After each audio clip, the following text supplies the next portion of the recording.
HighBridge, a division of recorded books, presents The Golden Flea, a story of obsession and collecting, by Michael Rips.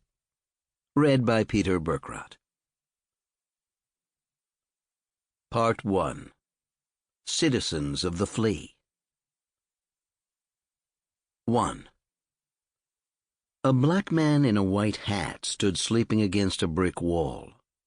Next to him, a long ramp. On the other side of the ramp, a white man in a black hat. Snow gathered at their feet.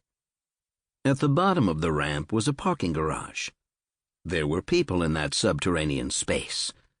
They talked, smoked, and set up tables. Steam from their coffee rose into the air from the street. It was 4:30 in the morning.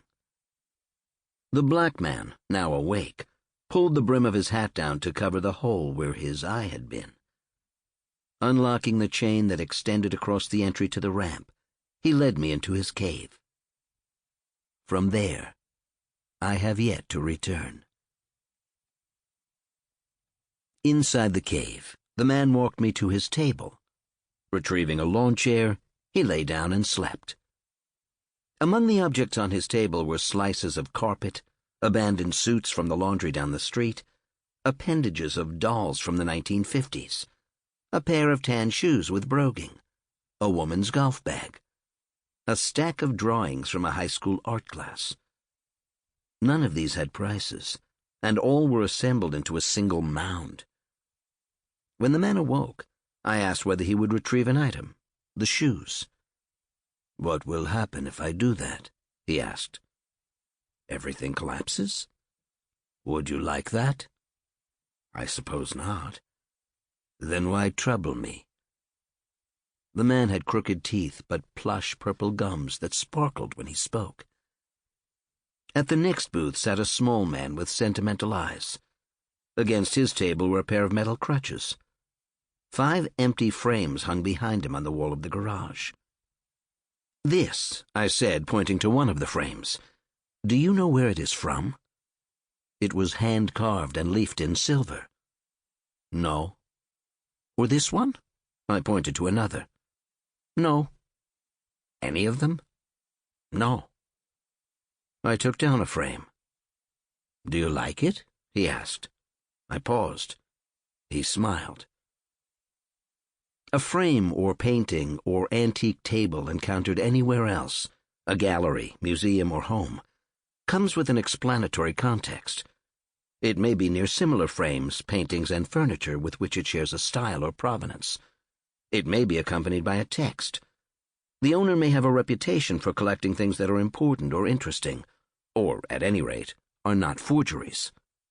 But here the objects were naked, and effulgently so. The garage had 2 floors. On each, 25 to 30 booths ran along the brick walls, and 20 booths were set up in the center. In all, there were 100 vendors, offering paintings, lithographs and photographs, ceramic vases, silver trays, models of ancient ships from museum gift shops, boxes of cufflinks, kimonos, used napkins and tablecloths, dinnerware, picture frames, pliers, gold and silver brooches and necklaces, antique rugs, lamps, chandeliers, and furnitures from all periods, mug shots, canes, vintage clothes, costume jewelry, Asian scrolls, screens, and jade, sports memorabilia, and African art. And throughout, there were stacks of crumbling newspapers and magazines. On top of one of the stacks, on my first day there, was a newspaper from the 1950s, announcing that outside a small town in Iowa, not far from where I had grown up, a child had been devoured by a combine. There was a picture of the combine, the driver of the combine, slumped to the ground, and an ambulance. A man from the ambulance had his head turned, looking for the child, but as the driver knew, no child remained. Oil and gasoline pooled on the floors from the cars parked and serviced in the parking garage during the week. When it rained greatly, shards of paint and filth fell onto the booths and sewage backed up through the drains. Fluorescent lights and asbestos hung loosely from the ceiling, and nails protruded from the walls, hammered there by vendors to display their paintings. With no heat, vendors warmed themselves with coffee and layers of coats. Nonetheless, the concrete walls seemed capable of withstanding any assault, and the pipes that lined the walls did well as supports for vintage clothes, tablecloths, stall signs, and anything else that couldn't fit on the crowded floors. Beyond the garage was a constellation of open-air parking lots, which were also rented out to vendors on the weekends. There were 3 large lots on 6th Avenue between 23rd and 27th Streets. Down 6th Avenue, between 16th and 17th Streets, was another lot. This was the smallest of the lots, and was typically the last that a buyer would visit. On 25th Street between 6th and Broadway, next to a large church, once Episcopalian, now Serbian, was another parking lot used as a flea market on the weekends. Edith Wharton, then Edith Jones, was married in the church. Visitors to certain lots on 6th Avenue were required to pay a fee to get in, usually $1. The lot next to the church required the same. If, however, you wanted to get in before 9 o'clock, the fee was $5. Early access meant that the buyer would get a first look at what was being sold by the vendors. Some of the lots opened as early as 5 or 6 in the morning. Vendors who arrived at that time traded goods with each other. Across the street from the parking lot on 25th Street was a building that housed dozens of antique dealers, each with their separate stalls and metal security grates. Some were open during the week, others were not. Those vendors who were not open would leave a note with their phone number on the outside of the stall. All vendors, though, were open on the weekends, owing to the crowds drawn to the neighborhood by the flea market. A similar building was just east of the garage on 25th Street. Both buildings, along with those that surrounded them, had once housed businesses connected to the garment district, which ran from the mid-20s up to 42nd Street, and from 5th to 9th Avenues. At one time, over 90% of the clothing sold in America was manufactured in the garment district. That had dropped to 3%. In the 1970s and 80s, as the garment industry evaporated, a cataract of underground clubs, prostitutes, artists, transvestites, writers, and junkies flowed into the neighborhood. At the same time, with the price of real estate rising in the West Village, gays and lesbians moved into Chelsea, which was nearby and more affordable. Gay bars and sex shops filled 7th and 8th Avenues. Robert Mapplethorpe and Patti Smith took up residence in the Chelsea Hotel in 1969, and Sid Vicious of the Sex Pistols killed his girlfriend there in 1978. The Flea was a meeting place for the various groups filling Chelsea. Rare yet inexpensive items could be found to fill their apartments. Artists took inspiration from the accidental combinations of objects, and those who were leaving the clubs and bars in the early morning had a place to go before returning home. People dressed in outlandish costume just to attend the flea market. It was a place to display and create oneself, a diorama of drag and exoticism. During this period, a man purchased long-term leases on the garage and surrounding parking lots in Chelsea, and on the weekends he rented those out to flea market vendors. From the beginning, when vendors would fall behind on their rents, he would come down to the Flea with his brother and announce the amounts that the vendors owed. If the vendors objected to this behavior, they were thrown out. The brother carried a baseball bat. Vendors, whether in the garage, open lots, or converted buildings of Chelsea, paid a fee to sell their goods. For those who did not wish to pay a fee, they could set up on the sidewalk on 6th Avenue, between 23rd and 25th Streets. This constellation of second-hand markets was known by New Yorkers, and to a host of others who came from beyond the city, as the Flea. Many of those who came to the Flea were familiar with similar markets in Paris and London, and many were themselves dealers. Together, it may have been one of the largest flea markets in America. It was certainly among the best known, and widely regarded for the treasures to be found there. Born in Nebraska, I viewed most objects as contaminated. My father and mother, who had grown up with antiques and had inherited antiques from their families, wanted little to do with them. Those objects, their histories, were linked in my parents' minds to the events that had carried their brothers to war in Europe, where they were killed or injured for life. The antique was a cesspool, and flea markets its tributary. In New York, I lived with little but my books and journals. They were piled in a corner near a single chair and desk. Nothing hung on the walls, no rugs covered the floors. My wife, Sheila Berger, grew up in St. Louis. Her family enjoyed spending their weekends at estate and garage sales. On occasional trips to visit them, I would accompany her family to the sales but would remain in the car. One July day in St. Louis, the heat was such that I was forced to leave the car and join the others. I sat down next to the woman who had been collecting money from the sale. She told me that the couple who owned the home was elderly and moving to a nursing home in Florida. She had been hired to sit in the house that day and sell off what she could. Between the woman and me was a stack of rolled posters from auto shows and movies. One, however, was different. A geometric assemblage of blue lines, which, upon closer look, revealed themselves to be the outlines of long neon bulbs. Decades before, the couple had attended the exhibition of an artist at a local museum, purchased the poster, and asked the artist to sign it. My guess is that the couple, Brilliant was their name, had put the poster in a tube that afternoon, and there it stayed until, 40 years later, I unrolled it. The artist who signed the poster devoted the rest of his life to constructing sculptures from neon lights, and for that reason may well have been amused when he inscribed in large letters across the top of the poster, "To Mr. and Mrs. Brilliant, Dan Flavin." I bought the poster, brought it back to New York, and hung it on the wall of my office, where I worked as a young attorney. A day or two later, I received a call. It was from the director of a museum in New York. An artist whom the museum represented had passed away, and the director was looking for an attorney to handle the estate. The director was concerned that the lawyer be familiar with the artist, Dan Flavin. After serving in the Air Force, Flavin had returned to New York in the 1950s, where he began his career.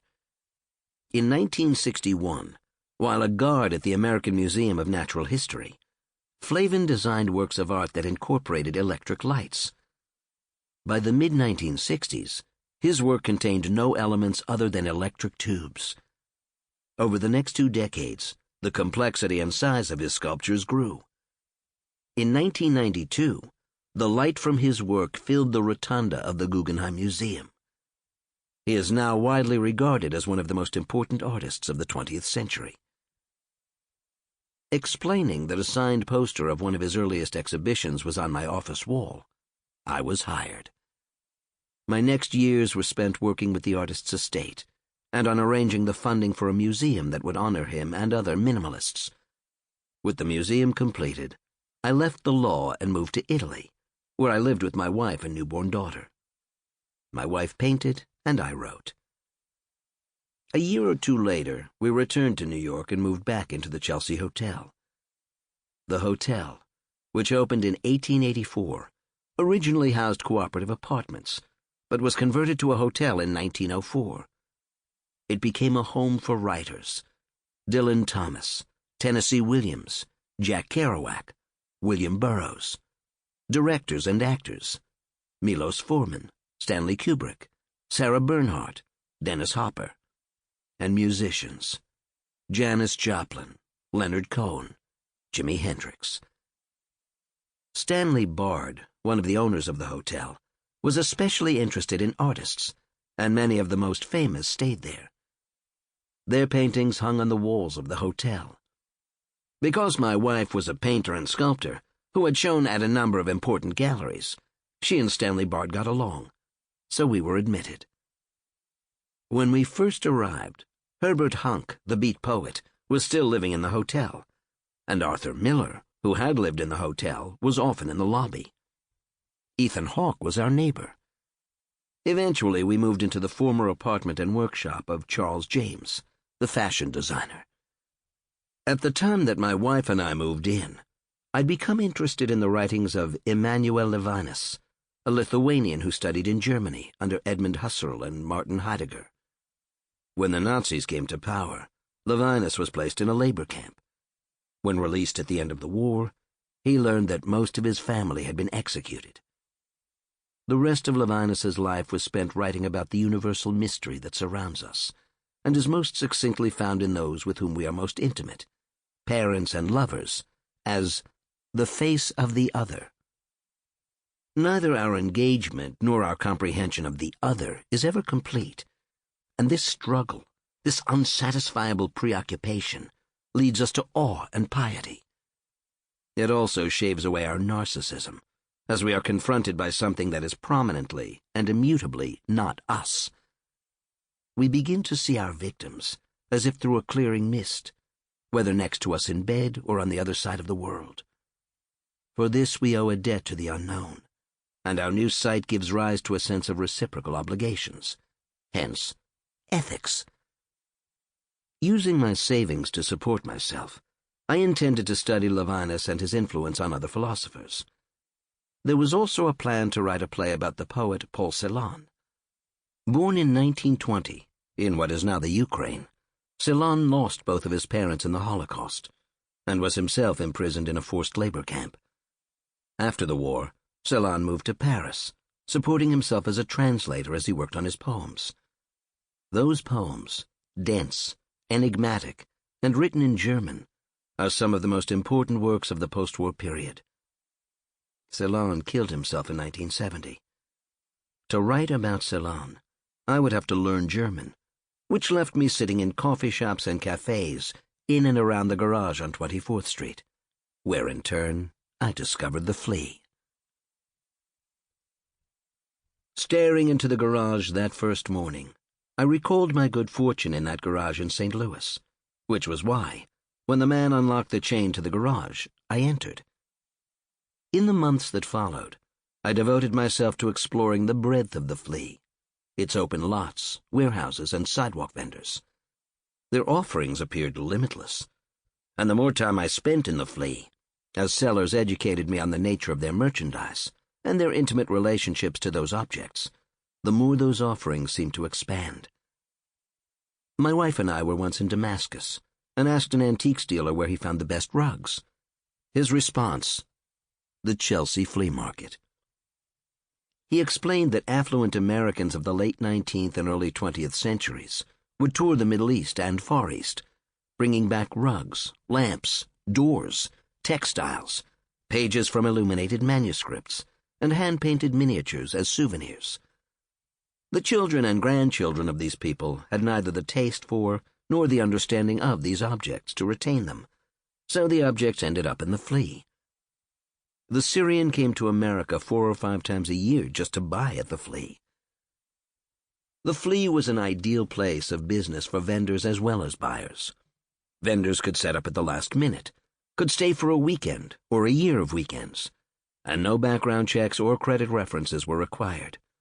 No taxes were paid, barter was accepted, and vendors could be as irrational in pricing as they liked. Vendors also had license to be as ingratiating or as insulting to customers as they wished, and many of those customers were capable of spending a great deal on what the vendors were selling. For most, whether vendor, buyer, visitor, or picker, the flea was a weekend activity. These individuals had their attachments elsewhere, and it was to those that they returned on Monday. The flea was that for me when I first came to the frigid cave, and for months thereafter. But over time it became something else, a consumptive engagement with the unknown. 2. Months after my first encounter with the man at the entrance to the garage, I was back at his table in the lower level. He was at the same table at the bottom of the ramp. Well over 6 feet tall, he stood mute and motionless, staring not at the goods on his table, nor the interior of the garage, but at the entrance to the garage at the top of the ramp. The light from the street, digested by the gold jewelry around his mammoth chest and large metal sunglasses, vibrated back from his head and torso in long spears of light. He was Jocko, the warrior deity of Hindu legend.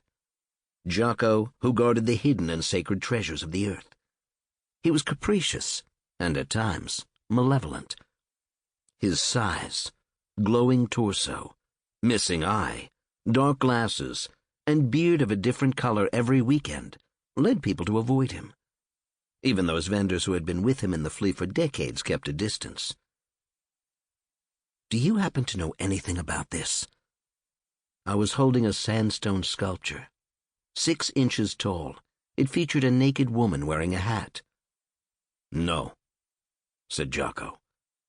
At no point did his gaze turn from the entrance to the ramp. "Do you think it's Mayan?" "Do I look to you like an expert in Mayan sculpture?" "Do you remember where you got it?" I tried again. "No." "When you got it?" "No." "Anything about it?" He was silent. After time had passed, "There's one thing I can tell you," he said. "What's that?" "You're annoying me." Since the owner of the flea took no money from vendors other than a set rental fee, he was indifferent to how much the vendors sold at their booths. This meant that Jocko, who appeared to sell little and seemed to have the unlimited wealth of a deity who protected treasures, was welcome to accumulate as many booths as he wished, so long as he paid for them, which he did.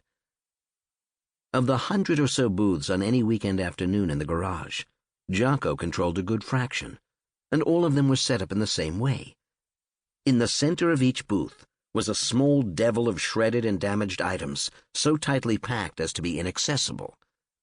Jocko also felt the need to rotate these structures between his booths, which he did through the efforts of a crew, which over the years had become expert in the transportation of Jocko's goods from one end of the garage to the other. Despite their expertise and hard work, Jocko felt it necessary to berate them in front of everyone in the flea for the slightest diversion from the instructions that Jocko had given to them. The men themselves received this in silence, but the other vendors did not think it appropriate. What they also thought unfair was that Jocko was taking up spaces in the garage that could have been used by older vendors, who would have been better off inside the garage instead of in the heat, rain, and snow of the open lots. In the years that I knew him, I would learn little of Jocko, other than that he was born in New England and that he owned there an antiques shop. Jocko would spend his days traveling to small towns in New England, where he would purchase furniture, paintings, and oriental carpets. When he discovered that his wife was sleeping with a neighbor, Jocko moved to another town. Again, he set up an antiques shop. Someone in the flea told me that a man came into Jocko's shop one morning, pushed a knife through Jocko's eye, and left with whatever money was in Jocko's pants. When Jocko recovered, he closed his shop, moved to New York, and only sold in flea markets. He felt safer there. Though Jocko claimed to dislike everyone, he had an affection for my young daughter. I used to bring her to the flea, and our trips became a weekend ritual that lasted for years. The two of us would leave the hotel between 5 and 6 in the morning, pass the garbage bags lining 23rd Street, exchange glances with those heading home from the clubs, admire the unclothed female forms displayed in the windows of the mannequin shops on 24th, and then, just before 6th Avenue, climb into the concrete hole that was the back entrance to the cave. By the time my daughter was 5, she was tall enough to see what was on top of Jocko's tables. She delighted in struggling to dig through what was there to find costume jewelry or an old doll. My daughter would run to Jocko, who would hug her and say, "Does the old broad want candy?" If she said yes, which she always did, the two of them would go off hand in hand to find it. It might take Jocko an hour or more to locate what he considered the right candy for her. This caused me no concern. I saw in Jocko an unblemished sympathy for a little girl who had her own trouble fitting in. They always returned, and she was always delighted by their adventure. When Jocko and my daughter were done with their stroll, the three of us would meet in a store on the corner of 6th Avenue and 24th Street. At the time, New York was attempting to rid itself of strip clubs, pornographic bookstores, and video shops. Unless the bookstore or video shop maintained a certain percentage of material that was not obscene, it would be closed by the police. In order to make certain it met that requirement, The owner of the store on the corner filled over half of his store with an inventory of used children's books and movies. As much time as I spent with Jocko, he was never knowable. It was impossible to tell whether he was gay or straight, rich or poor, educated or uneducated, whether he was 50 or 80. Nor was one able to discern how he knew more about antiques than anyone else in the Flea, where he lived, or whether he disliked people as much as he claimed. It was possible that on Mondays, Jocko became something else, that he worked in an office, wore a tie, had lunch with others, that he smiled every afternoon at the woman in the subway booth, and that he phoned his relatives and expressed his sympathy for those friends who were sick. It was that way with everyone at the Flea. Whatever they were during the week, there was a transfiguration when they entered the Flea. They became knowingly, willingly, devoutly the people of the Flea. As soon as my daughter, Jocko, and I returned to the garage, she would rush down one of the 2 aisles toward the north end of the Flea. I stayed behind chatting with Jocko. At no point did I worry that she would leave the garage for the street or encounter someone who was dangerous to her. The vendors all knew her and watched after her. Most of the time she would hide in one of their booths, usually under a table. There she would wait for me or my wife to find her. Once we did, she would repeat the game. In the Flea, she was at her happiest. One morning, when my daughter was not at Jocko's, nor in any of the booths where she usually hid, I started searching the garage. A man in his 50s, athletic, with shoulder-length silver-blonde hair and a long faceted face, approached me. "Are you looking for a young lady? If you are, you shall find her in the lilies. Not the new lilies, the old lilies, which says something about your daughter. Old lilies are what you want. She knows that. Come next Saturday and I'll have some in her size." He advanced ahead of me. Arriving at 2 small racks of used clothing, he stopped. On a table next to the racks were belts, triangular flags used in boat races, books, women's sweaters, bags of crested buttons, and a copy of Story, a literary journal from the 1930s. Approaching one of the 2 racks, the man separated the dresses and coats. Out popped my daughter. "Lily Pulitzer," the man began, addressing neither me nor my daughter, but the clothes on the rack where my daughter had been hiding.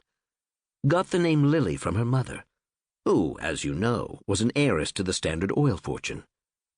She was at Chapin with Jackie, and it was Jackie who, when Lily started making clothes, wore one of these." The man inserted his hand into the racks and extracted a dress.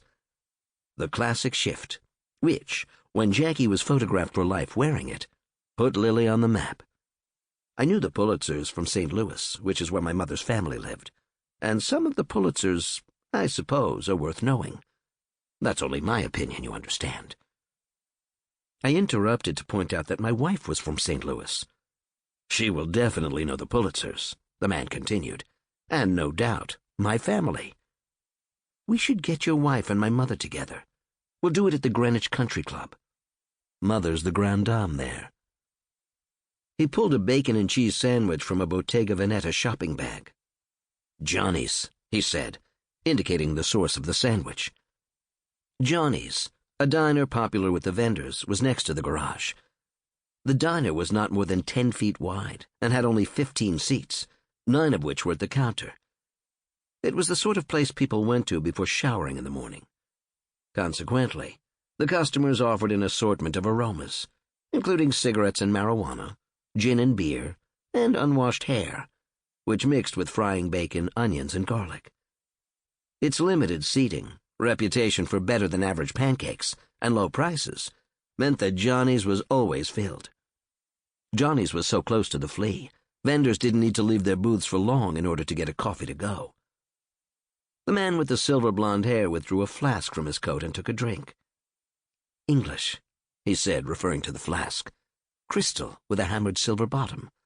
The hallmark," he flipped the flask over, "James Dixon. You like that French pastry shop on 23rd? It was true, but how would he know that? and I wondered what the connection was between the flask and the pastry shop. The Madeleines at Sprungley are better, but to be honest with you, I haven't been there in years. As he headed into a Sample complete. Ready to continue?